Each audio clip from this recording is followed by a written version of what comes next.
Hello Year 2, I'm going to read you a story today. It's called Lost and Found and it is written by Oliver Jeffers, and I think you might recognise this character here.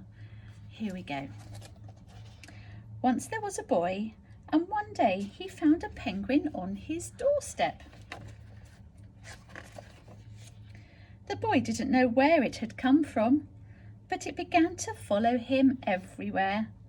The penguin looked sad, and the boy thought it must be lost. So the boy decided to help the penguin and to find its way home. He checked in the Lost and Found office, but no one was missing a penguin.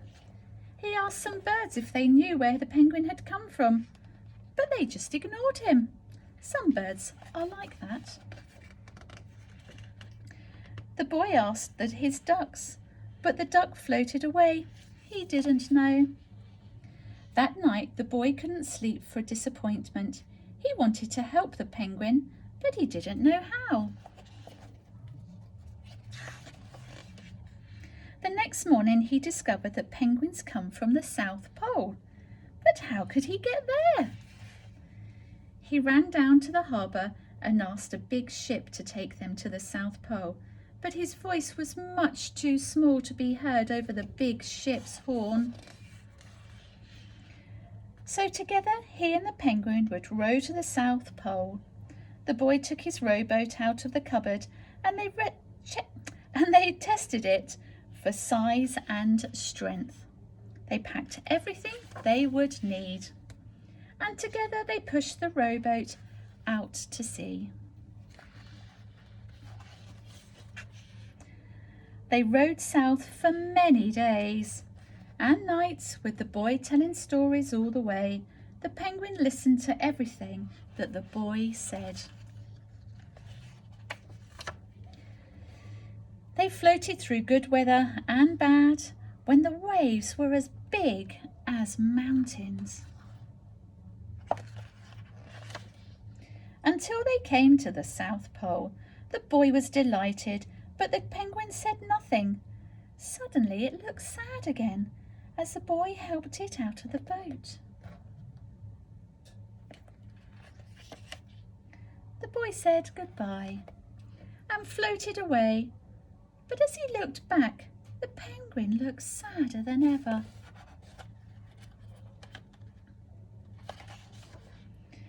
It felt strange to be on his own, and the more he thought, the more he realised he was making a big mistake. The penguin wasn't lost, he was just lonely.